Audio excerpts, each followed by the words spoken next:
آج ہمارے سامنے جو مواد ہے وہ ایک بہت ہی بنیادی اور پریشان کن سوال سے شروع ہوتا ہے۔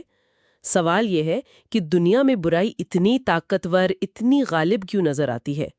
یہ ایک لیکچر پر مبنی ہے جو اس کا جواب دینے کے لیے تاریخ، نفسیات اور یہاں تک کہ فلسفے کے کچھ بہت ہی غیر روایتی نظریات کو جوڑتا ہے۔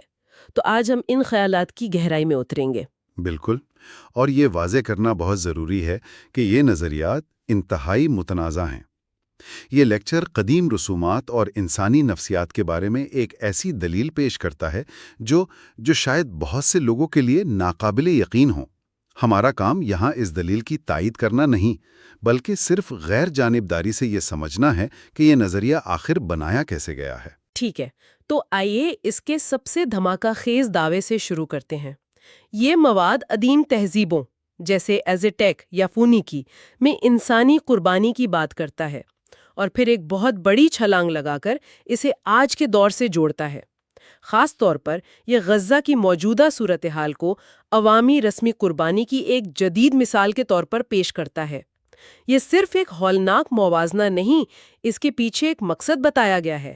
جی ہاں، اور یہی اس نظریے کا مرکزی نقطہ ہے۔ اس مواد کے مطابق یہ کوئی حادثہ یا جنگ کا نتیجہ نہیں، بلکہ ایک سوچا سمجھا نفسیاتی حربہ ہے۔ نظریہ یہ ہے کہ اس طرح کے عوامی اور ہولناک عمل کا مقصد باقی پوری دنیا کو شدید مخالف بنانا ہے۔ جب پوری دنیا آپ سے نفرت کرتی ہے، آپ کو الگ تھلگ کر دیتی ہے، تو اس کا ایک غیر متوقع نتیجہ نکلتا ہے۔ آپ کا اپنا اندرونی گروہ پہلے سے کہیں زیادہ متحد اور مضبوط ہو جاتا ہے۔ کہتے ہیں ہے نا، یہ کہنا کہ کوئی جان بوجھ کر چاہے گا کہ سب ان سے نفرت کریں، یہ تو پاگل پن لگتا ہے۔ بظاہر ایسا ہی لگتا ہے، لیکن دیکھیں، یہ مواد اس کی وضاحت کے لیے ایک قدیم چینی فوجی حکمت عملی کا حوالہ دیتا ہے۔ تصور کریں کہ ایک جنرل اپنی فوج کو ایک دریا کے کنارے لے جاتا ہے اور لڑائی سے پہلے پیچھے موجود تمام پل جلا دیتا ہے۔ اب فوجیوں کے پاس بھاگنے کا کوئی راستہ نہیں ہے، صرف دو آپشن ہیں: لڑ کر جیتیں یا وہیں مر جائیں۔ اس حال میں وہ ایک ایسی شدت سے لڑتے ہیں جو عام حالات میں ممکن نہیں تھی۔ اچھا، اس مثال میں پوری دنیا کی نفرت وہ دریا ہے جو آپ کے پیچھے ہے۔ جب واپسی کا کوئی راستہ نہ ہو تو اندرونی اتحاد اپنی انتہا کو پہنچ جاتا ہے۔ تو اس نظریے کے مطابق بچوں اور معصوموں کی ہلاکت جیسا ہولناک عمل ایک ناقابل عبور ممنوعہ، ایک ٹیبو قائم کرتا ہے، یعنی ایک ایسا پل جلاتا ہے جسے دوبارہ پار نہیں کیا جا سکتا، اور اس کا مقصد بیرونی دنیا کو مشتعل کر کے اندرونی طور پر ایک ناقابل شکست اتحاد پیدا کرنا ہے۔ یہ ایک انتہائی تاریک سوچ ہے۔ بالکل، اور یہی سوچ اس منطق کی بنیاد ہے جس سے ہم آج کھنگال رہے ہیں۔ اگر مقصد بیرونی حمایت نہیں بلکہ اندرونی ہم آہنگی ہے، تو جو عمل باہر سے خودکشی لگتا ہے وہ اندر سے ایک انتہائی مؤثر حکمت عملی بن جاتا ہے۔ یہ ہم بمقابلہ پوری دنیا کی ذہنیت کو ٹھوس شکل دے دیتا ہے۔ لیکن یہ ہم آہنگی، یہ اتحاد آخر کام کیسے کرتا ہے؟ یہ صرف ایک احساس تو نہیں ہو سکتا نا؟ جی، مواد اس کی وضاحت کے لیے ایک فکری تجربہ پیش کرتا ہے جو میرے خیال میں اس نظریے کو سمجھنے کے لیے بہت اہم ہے۔ جی ہاں، یہ ایک بہت دلچسپ تجربہ ہے۔ فرض کریں کہ 100 آدمی جو ایک دوسرے کو نہیں جانتے، الگ الگ زبانیں بولتے ہیں اور مختلف ثقافتوں سے ہیں، وہ ایک ویران اور خطرناک جزیرے پہ پھنس جاتے ہیں۔ وہاں زندہ رہنے کے لیے انہیں مل کر کام کرنا ہوگا۔ وہ یہ کیسے کریں گے؟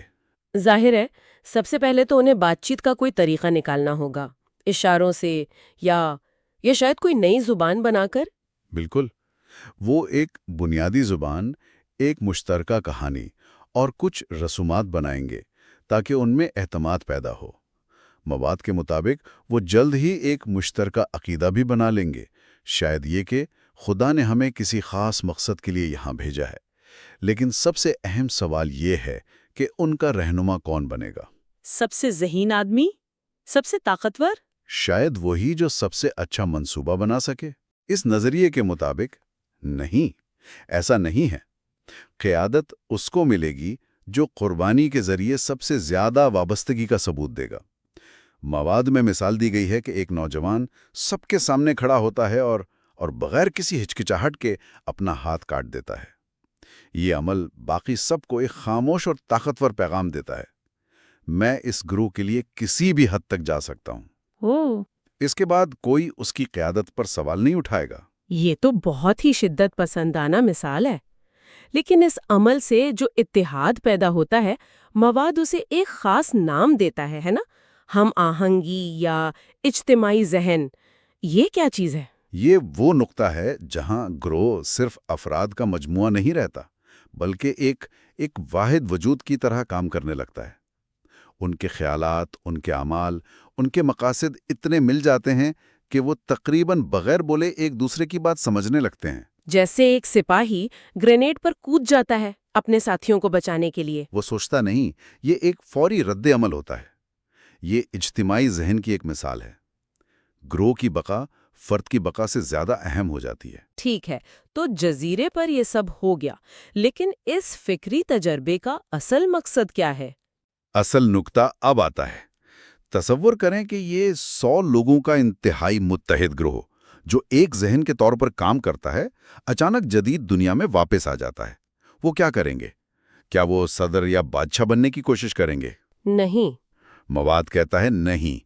اپنی ناقابل یقین ہم آہنگی کی وجہ سے وہ پردے کے پیچھے رہ کر اصل طاقت بن جائیں گے۔ وہ بظاہر نظر آنے والے رہنماؤں کو کنٹرول کریں گے۔ ان کا اتحاد ہی ان کی سب سے بڑی طاقت ہوگا، اور وہ خفیہ طور پر دنیا پر حکومت کریں گے۔ تو یہ فکری تجربہ یہ بتانے کے لیے ہے کہ ایک خفیہ اشرافیہ کیسے بن سکتی ہے، لیکن یہ اتحاد، یہ اجتماعی ذہن حقیقی دنیا میں کیسے بنایا اور قائم رکھا جا سکتا ہے؟ جزیرے والی مثال تو ایک انتہائی صورتحال تھی۔ بہت اچھا سوال ہے، اور یہ ہمیں اس نظریے کے اگلے حصے کی طرف لے جاتا ہے جو شاید سب سے زیادہ متنازع ہے۔ مواد اس کے لیے گیم تھیوری کا حوالہ دیتا ہے۔ گیم تھیوری میں اکثر جیتنے کی بہترین حکمت عملی دھوکہ دینا اور دوسروں کے ساتھ خفیہ طور پر تعاون کرنا ہوتا ہے۔ لیکن سوال یہ ہے کہ آپ ایک ایسا خفیہ رشتہ کیسے بناتے ہیں جو کبھی ٹوٹ نہ سکے، جس پر آپ آنکھیں بند کر کے بھروسہ کر سکیں؟ اور اس کا جواب کیا ہے؟ جواب ہے قانون شکنی، ٹرانسگریشن، یعنی مل کر کوئی اصول یا قانون توڑنا۔ نظریہ یہ ہے کہ آپ مل کر جتنا بڑا سماجی یا اخلاقی قانون توڑیں گے، آپ کے درمیان اعتماد اور رازداری کا رشتہ اتنا ہی مضبوط ہوگا۔ مجھے یہ بات کچھ سمجھ نہیں آئی۔ قانون توڑنے سے اعتماد کیسے بڑھتا ہے؟ یہ تو دیکھیں، اس کے پیچھے کی نفسیات کو سمجھیں۔ جب دو لوگ مل کر کوئی راز رکھتے ہیں، خاص طور پر ایک ایسا راز جو اگر کھل جائے تو دونوں کو تباہ کر سکتا ہے، تو وہ ایک دوسرے پر انحصار کرنے پر مجبور ہو جاتے ہیں۔ یہ ایک طرح سے باہمی تباہی کا خوف ہے جو انہیں جوڑے رکھتا ہے۔ کوئی بھی دوسرے کو دھوکہ نہیں دے سکتا، کیونکہ اس کا مطلب خود اپنی تباہی ہوگی۔ اس طرح ایک ناقابل شکست بندھن بنتا ہے۔ اور مواد کہتا ہے کہ یہ ایک بدتدریج عمل ہے، یہ چھوٹی موٹی شرارتوں سے شروع ہوتا ہے۔ جی ہاں، اسکول میں مل کر کوئی مذاق کرنا، پھر دکان سے کوئی چھوٹی چیز چرانا۔ مواد کے مطابق ہر قانون شکنی ایک نشے کی طرح ہوتی ہے۔ یہ آپ کو طاقتور محسوس کراتی ہے، اور آپ اگلی بار اس سے بھی بڑا قانون توڑنا چاہتے ہیں۔ یہ سلسلہ بڑھتا جاتا ہے، چھوٹے جرائم سے بڑے جرائم کی طرف، اور ہر قدم پر گروہ کے اندر کا رشتہ اور مضبوط ہوتا جاتا ہے۔ تو پھر اس سلسلے کی انتہا کیا ہے؟ وہ کون سا قانون ہے جسے توڑنے سے سب سے مضبوط بندھن بنتا ہے؟ یہاں یہ نظریہ اپنی تاریک ترین شکل اختیار کر لیتا ہے۔ مواد کا دعویٰ ہے کہ حتمی قانون شکنیاں وہ ہیں جو انسانیت کے سب سے گہرے، سب سے بنیادی ممنوعات کو توڑتی ہیں، ٹیبوز، اور وہ ہیں بچوں کی قربانی اور محرم رشتوں سے جنسی تعلق، انسیسٹ۔ اس نظریے کے مطابق یہ ایسے اعمال ہیں جو اتنے ہولناک ہیں کہ ان میں شریک لوگ ہمیشہ کے لیے ایک دوسرے سے جڑ جاتے ہیں۔ ان کے پاس ایک ایسا راز ہوتا ہے جسے وہ کبھی کسی کو نہیں بتا سکتے۔ یہ سن کر ہی رونگٹے کھڑے ہو رہے ہیں۔ یعنی یہ مواد کہہ رہا ہے کہ طاقتور خفیہ گروہ اس طرح کی ہولناک رسومات کا استعمال کرتے ہیں تاکہ اپنے اراکین کے درمیان ایک ایسا رشتہ بنا سکیں جو کبھی ٹوٹ نہ سکے۔ بالکل، اور بات صرف نفسیاتی بندھن تک محدود نہیں۔ یہ نظریہ یہاں سے مافوق الفطرت یعنی سپر نیچرل دائرے میں داخل ہو جاتا ہے۔ مواد کا دعویٰ ہے کہ یہ گروہ مانتے ہیں کہ ان قربانیوں اور رسومات سے ایک خاص قسم کی الہی توانائی خارج ہوتی ہے۔ وہ یہ سب صرف اتحاد کے لیے نہیں کرتے، بلکہ ان کا عقیدہ ہے کہ ان اعمال سے انہیں ایسی طاقتیں ملتی ہیں جو انہیں دنیا پر حکومت کرنے کے قابل بناتی ہیں۔ ٹھیک ہے، اب بات بہت زیادہ تجریدی اور فلسفیانہ ہو رہی ہے۔ توانائی، روحانی دنیا، یہ سب کیسے کام کرتا ہے؟ مواد اس کی وضاحت کے لیے کانٹ، ہیگل، افلاطون اور دانتے جیسے بڑے فلسفیوں کا حوالہ دیتا ہے۔ یہ تو بہت پیچیدہ ماڈل لگتا ہے۔ یہ واقعی پیچیدہ ہے، لیکن آئیے اسے آسان بنانے کی کوشش کرتے ہیں۔ اس ماڈل کا مرکزی خیال گنوسٹسزم اور افلاطون کے فلسفے سے لیا گیا ہے۔ خیال یہ ہے کہ ہماری یہ مادی دنیا جسے ہم اپنی حواس سے محسوس کرتے ہیں، اصل حقیقت نہیں ہے۔ یہ ایک حقیقی کثیر جہتی روحانی حقیقت کا محض ایک سایہ یا عکس ہے۔ جیسے دی میٹرکس فلم کی طرح؟ بالکل، آپ اسے سمجھنے کے لیے دی میٹرکس کی مثال لے سکتے ہیں۔ ہم ایک قسم کی سیمولیشن میں رہ رہے ہیں اور اصل دنیا اس سے باہر ہے۔ تو اگر یہ دنیا ایک سایہ ہے تو اصل چیز کیا ہے؟ اس نظریے کے مطابق ہر چیز کا اصل ماخذ سورس کوڈ ہے، ایک واحد الہی قوت ہے جسے مناد یا واحد کہا جاتا ہے۔ یہ تخلیق کی خالص ترین شکل ہے اور انسانی زندگی کا حتمی مقصد اس مادی جیل سے نکل کر واپس اپنے اصل ماخذ یعنی مناد کی طرف لوٹنا ہے۔ یہ تو بہت سے روحانی فلسفوں میں ملتا جلتا تصور ہے، لیکن اس واپسی کا راستہ کیا ہے؟ یہاں مواد دو مختلف راستوں کی نشاندہی کرتا ہے۔ افلاطون کے مطابق راستہ علم کا ہے۔ منطق، فلسفہ، جیومیٹری کے ذریعے آپ کائنات کی زبان کو سمجھ سکتے ہیں اور آہستہ آہستہ اصل حقیقت کے قریب جا سکتے ہیں۔ یہ ایک فکری راستہ ہے۔ اور دوسرا راستہ؟ دوسرا راستہ دانتے نے اپنی کتاب ڈیوائن کامیڈی میں دکھایا، جو محبت کا راستہ ہے۔ اس نظریے کے مطابق مناد محبت کی خالص ترین شکل ہے اور اس کی ایک چنگاری ہم سب کے اندر موجود ہے۔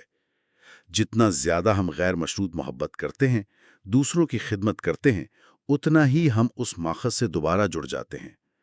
یہ ایک روحانی اور جذباتی راستہ ہے جو ہر انسان کے لیے کھلا ہے۔ ٹھیک ہے، تو ایک راستہ علم کا ہے اور دوسرا محبت کا، لیکن اس پورے ماڈل میں برائی کہاں سے آتی ہے؟ یہیں پر اس نظریے کا سب سے اہم نقطہ سامنے آتا ہے۔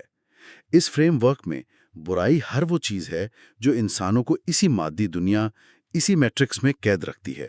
برائی آپ کو یہ یقین دلاتی ہے کہ یہ سایہ ہی کل حقیقت ہے اور اس کے باہر کچھ بھی نہیں۔ جو لوگ اس مادی دنیا میں طاقت رکھتے ہیں، ان کا مفاد اسی میں ہے کہ باقی سب لوگ اس جیل کو ہی حقیقت مانتے رہیں۔ تو وہ طاقتور لوگ اس انکار کو کیسے قائم رکھتے ہیں؟ وہ ان قانون شکن رسومات کے ذریعے۔ اس نظریے کے مطابق ان ہولناک رسومات کا ایک اور مقصد بھی ہے۔ یہ انہیں اس روحانی حقیقت کے نچلے، تاریک اور شیطانی پہلوؤں سے رابطہ کرنے کی طاقت دیتی ہیں۔ وہ ان قوتوں سے مدد لے کر زمین پر اپنی طاقت اور ہم آہنگی کو مزید مضبوط کرتے ہیں۔ وہ ایک طرح سے روحانی دنیا کو ہیک کرتے ہیں، لیکن اوپر جانے کے بجائے وہ نیچے کی طرف جاتے ہیں۔ تو ان کے نقطہ نظر سے وہ جو کر رہے ہیں وہ برا نہیں ہے؟ بالکل نہیں، وہ اس پورے ماڈل کو الٹا کر دیتے ہیں۔ ان کے لیے موناڈ یا اصل ماخذ ایک جابر خدا ہے جس نے روحوں کو قید کر رکھا ہے، اور وہ خود آزادی کے جنگجو ہیں۔ وہ مادی دنیا کو اپنی بادشاہی سمجھتے ہیں اور اس کی آزادی کا جشن مناتے ہیں۔ وہ اپنا ایک الگ مذہب بنا لیتے ہیں جہاں ان کا خدا اچھا ہے اور موناد برا ہے۔ یہ انہیں اپنے تمام اعمال کا اخلاقی جواز فراہم کرتا ہے، چاہے وہ کتنے ہی ہولناک کیوں نہ ہوں۔ تو اگر میں اس پوری دلیل کو سمیٹوں تو یہ کچھ اس طرح بنتی ہے۔ عوامی سطح پر ہولناک اعمال کا مقصد پوری دنیا کو اپنا دشمن بنانا ہے۔ اس دشمنی سے ایک ناقابل شکست اندرونی اتحاد پیدا ہوتا ہے۔ اس اتحاد کو مزید مضبوط کرنے کے لیے خفیہ طور پر قانون شکنی کی رسومات ادا کی جاتی ہیں جو انتہائی ہولناک سطح تک پہنچ جاتی ہیں، اور یہ سب ایک ایسے فلسفے پر مبنی ہے جہاں مادی دنیا ہی اصل بادشاہی ہے اور روحانی دنیا کی تاریک قوتوں سے طاقت حاصل کی جاتی ہے۔ آپ نے اسے بالکل صحیح طور پر بیان کیا ہے۔ یہ ایک مکمل، خود کفیل اور اندرونی طور پر منطقی نظام ہے۔ یہ بظاہر الگ تھلگ نظر آنے والے واقعات، قدیم تاریخ، جدید سیاست، خفیہ تنظیمیں اور گہرے فلسفے کو ایک واحد جامع اگرچہ انتہائی پریشان کن داستان میں پرو دیتا ہے۔ اس پوری گفتگو کو سننے کے بعد اصل سوال یہ نہیں رہ جاتا کہ آیا یہ مخصوص نظریہ ہر بے حرف سچ ہے یا نہیں۔ سچ کہوں تو اس میں بہت سی چیزیں قیاس آرائی پر مبنی ہیں، لیکن یہ ہمیں ایک زیادہ گہرے سوال پر سوچنے پر مجبور کرتا ہے۔ اور وہ سوال کیا ہے؟ اگر معاشرے کے بنائے ہوئے سب سے بڑے ممنوعات، سب سے بڑے ٹبوز ہی وہ چیزیں ہیں جنہیں توڑ کر سب سے مضبوط انسانی رشتے بنائے جا سکتے ہیں، تو یہ خود ہمارے سماجی اور اخلاقی اصولوں کی نوعیت کے بارے میں کیا کہتا ہے؟ اور یہ ان پوشیدہ طریقوں کے بارے میں کیا بتاتا ہے جن کے ذریعے طاقت کے ڈھانچے ہماری نظروں سے اوجھل رہ کر بنائے اور قائم رکھے جا سکتے ہیں؟ یہ وہ سوچ ہے جو اس مواد کو سننے کے بعد ذہن میں رہ جاتی ہے۔